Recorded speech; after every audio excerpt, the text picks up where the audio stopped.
Sit back and relax for an evening with the Thamesmen.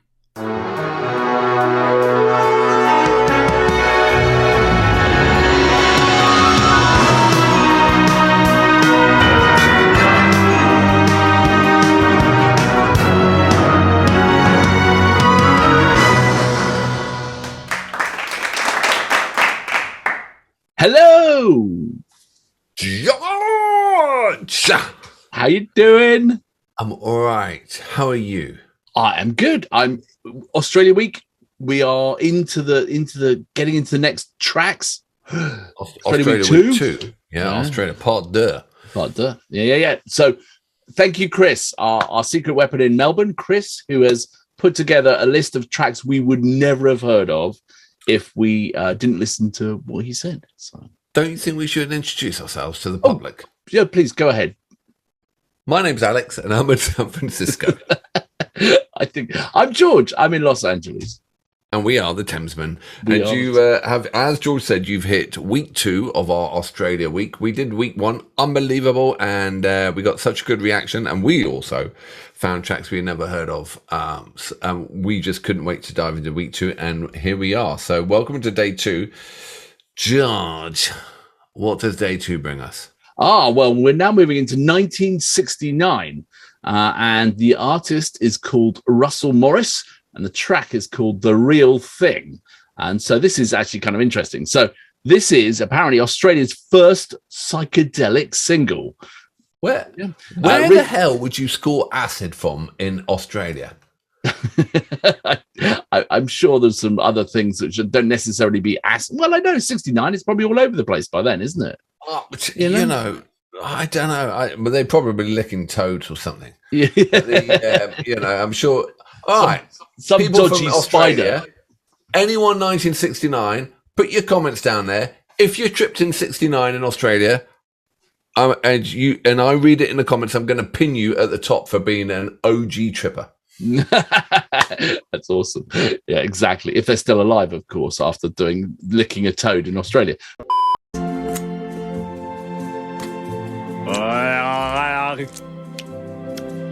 Nothing.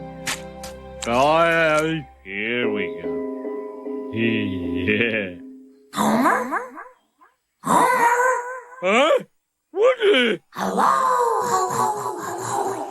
But anyway, so Australia's first psychedelic, written by Johnny Young. Was everyone called Young in Australia? But anyway, produced by Molly Meldrum. These are great names.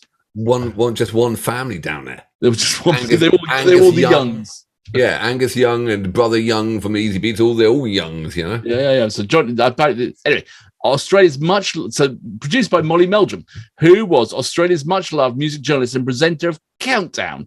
And this is where Chris gets a bit cheeky. He says, "Think Top of the Pops without the molestation." I don't know what he's talking about. That's absolutely true, isn't it? Yeah, well, it was Top of the Pops in England was super creepy with super creepy. Yeah, people. but it's not the 70s if you don't have a fiddle. It's not a cigarette, beer, fiddle. Bit of a fiddle, and off you go. Yeah, anyway, so push that under the carpet. Anyway, Meldrum, who did the show, pushed this production, making the most expensive single produced at the time, with the band jamming out on tape and having multiple sound effects and voices added as well, and use of flanging. Then still a newest process. So just for those who don't know, flanging is playing 2 copies of the track, one slightly out of phase with the other. So tune in. Turn on, tune in, and drop out, man, is the commentary. Very cool. So actually, is this, well, obviously it is, but there is a bigger question, but obviously the track answers it. Was there a hippie scene in Australia in 69? This is a psychedelic single, so obviously there was, but... Question. Is psychedelia the same as hippie? Yes. Really? Is it? I mean, one is acid based, but I think you could be a hippie without doing acid, couldn't you? Not really. Really? That would just like made you a hippie? I think most of the hippies pastime, because they weren't working, they just such generalizations. I've seen Woodstock, and they're all fallen out their treehouse, and they've got signs saying free acid, and then on the speaker there's a big voice saying, Do not take the brown acid. To get back to the warning that I've received, you may take it with however many grains of salt you wish, that the brown acid that is circulating around us is not specifically too good. It's suggested that you do stay away from that. Of course, it's your own trip, so be my guest, but please be advised that there is a warning on that one, okay? I reckon, as a hippie, in your pastime, because you're not working, you might be beading, or you might be doing some leather work for some thongs and stuff, but you'd be tripping. Yeah. Bit of what was it, raffia work or something like that. Bit of basket weaving, and then you're tripping. Yeah. Okay. Yeah. Or they went back to their job in the city as a stockbroker. That was the other thing. That's not the hippie. You don't want a hippie in charge of your grandmother's stock portfolio. I think we're missing the point here. This is the Australian one. The OG tripper that we're pinning down there. If you could also talk about how big the hippie scene in Australia. Generally, I am generally interested. Yeah, be really because fascinating. I listen to a lot of, and I'm joking about the hippie stuff. I come from a hippie family, and I've actually got a son who's got the hippiest name there ever was. I actually had a dog called Tofu. There you go. That's not hippie. That's because you live in Marin. Well, I also thought it'd be a joke to be standing out in the field shouting tofu in the middle of Marin, where all the hippies live. But then we became our own joke. Mm-hmm. And then you lived up to your head. Okay. Yeah, exactly. Anyway, so was there a big old fucking trippy hippie scene down in Australia? Hippie scene. Okay, well, let's find out. Please comment. All right, so let's find out. Russell Morris. Yeah, but Russell didn't really kind of, he had the single, but he didn't change his name to Moonflower, Flying Eagle. Or, Russell Morris is like, he works down the bank. Russell does. Russell Morris comes around and checks he's at the gas board. He comes around and checks your gas meter. He was a slightly nice friend you had who your mother liked, but wasn't really that exciting. But Russell. In the evening, he did a bit of music. Did he not think he was licking toads, making psychedelia? Yeah, but didn't he think while he was licking the toad, making psychedelia and flanging out at the same time, that he thought maybe I should shed Russell Morris and become Wolf Child? Rusty Morris would be better than Russell Morris. Yeah. I think we're everything.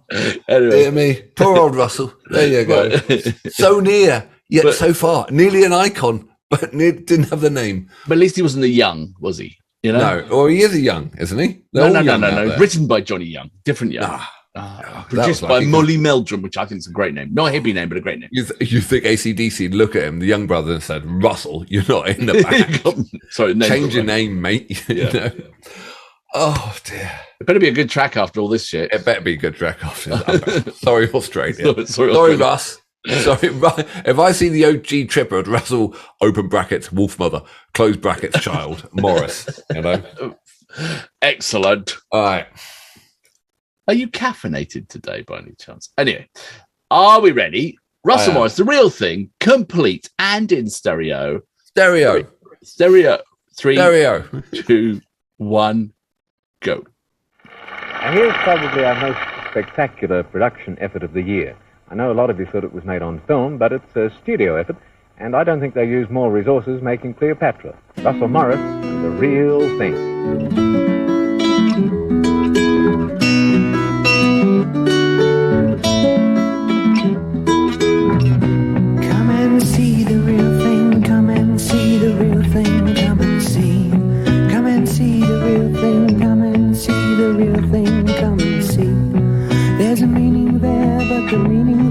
Does it really mean a thing? Come and see the real thing. Come and see the real thing. Come and see. I am the real thing.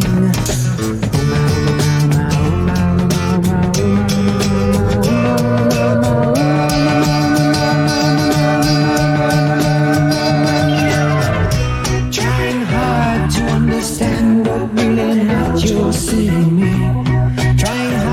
Understand, but really not, you'll see me. There's a meaning there, but the meaning there doesn't really mean a thing.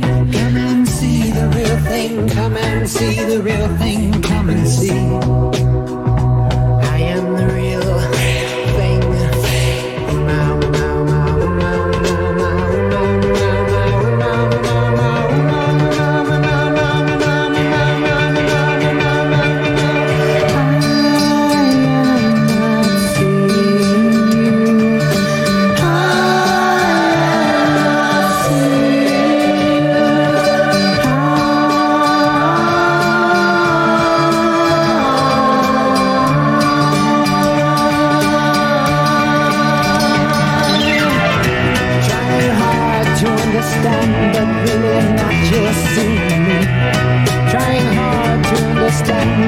really not just scenery.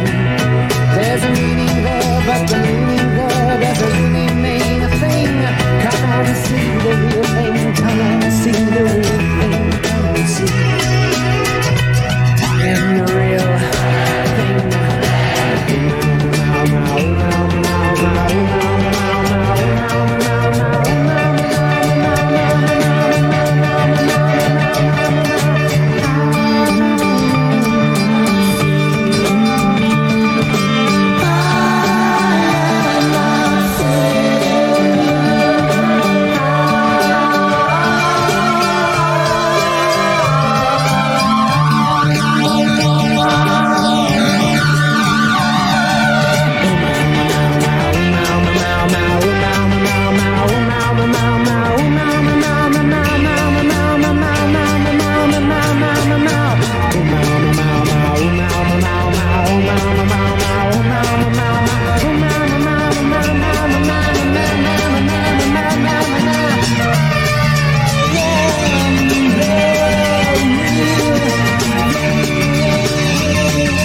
That's crazy stuff. That okay. He definitely licked a toad. That was pretty amazing. Well, he's got a new name. Russell, a lot of toad licking Morris. I love that end, that build. That was fantastic. That answered that. Yes, there was a lot of acid in Australia and a hippie scene, but how the hell have I never heard that song? That was freaking great. It was so reminded me. You remember we talked to the bus about like the pebbles, the nuggets. like, you know, garage band. Well, that was better produced than any garage band, honestly, for the time. Like Chris said, with the flanging and all that sort of stuff was brilliant, you know. But like, I love that sort of, you know, I don't know, just retro sound. Just but Mau Mau Mau Mau Mau Mau Mau. How have I never ever that? I mean, that challenges Donovan. That challenges early Stones. right. That challenges, you know, a lot of the Brit early trippy. That challenges. Well, like the early Pink Floyd, you know, was the Pipers Against that Heaven. challenges the early Pink Floyd. Yeah. No, I mean, it was brilliant. And I love Licking Toads, and I've never heard that song. It's brilliant, isn't it? I wonder why it just like, yeah, perfect. Absolutely fantastic. And God, how long was it? It was 6 minutes 22, and I never got bored of it. Obviously, there was a complete, you know, audio overload all over, and they must have recorded that on a 4-track. God knows how they, you know, got some of those sounds through. Well, I mean, like I said, like they like the notes say, and like the presenter has said, yeah, they threw everything at it. You know, they really went for town and went for the full production and spend as much money as they could, and brilliant, absolutely brilliant. You know, so is Russell a lot of Toad Liquor Morris still alive? Did Russell I ate the whole vat still around, or did he disappear on a bus? Yeah, I wonder what happened. I wonder what the story is. It'd be fascinating. Or maybe to he did become notes. Let us know. Yeah, maybe he did become a counsellor, a local banker. You know, but I don't know. After that, I don't think he needed to. That's great. So I don't think they had much left working between those years. You know? I reckon if he was a bank manager, you went and saw him, you knew there was something wrong when he gave you an overdraft for $1 million. One eye was looking at Adelaide, and the other was looking at like San Francisco. I mean, I think it was like one thing I've noticed about these older tracks we watch, like of not just this one, but any one of that era, like the standards of like pop videos have really changed. Like now, if you watched like I don't know, Billie Eilish or Shakira or Beyonce, like the dancing would be perfect. You know, like everyone would be completely synchronized and complete. And I suppose it's because they got editing tools to fix. But then you look at that, they had those 4 girls dancing at the beginning.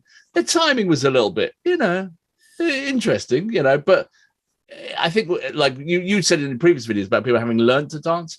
I think people have learned. I don't think it was fully formed. I think it was also goddamn new. That even the dancing, you're not really sure what to do.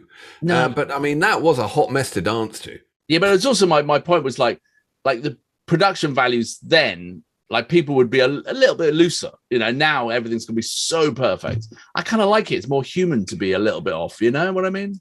Well, I'm sure everyone knows that when you record now, there's a big button called quantize. Well, not when you're dancing video though. That's I mean, but what I'm saying, 4 people in a line dancing together, you've got to be in time. You know. Yeah, but what I'm saying is like you quantize the music. So, I mean, for those who don't know it, if you are just a minute anything, it just quantize just bangs. It puts it all in perfect time for you. But the dancing quantized as well. Everything is, and it's so on the beat. I mean, it's cool. It's, you know, don't get me wrong. There is some unbelievable music out there at the moment, but I also, like you, think music should be allowed to breathe. Yeah, have a bit of human element to it. You know what I mean? So. But that was a very special track. I've never heard it before. It's an instant on my playlist. That was a really, and I'm looking forward to being on a road trip in the middle of nowhere, and that track comes on, and I'll be looking at my passenger, and I open up the glove box, and I'll quietly just like bring up the Toad. Rivet.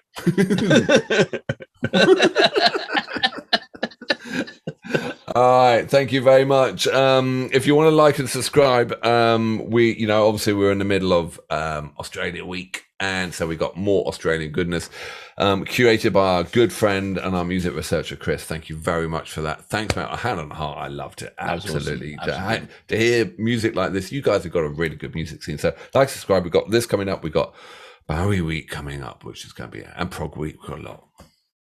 Excellent. Let's go on to day 3 or the 3rd video. Let's do it. Rabbit.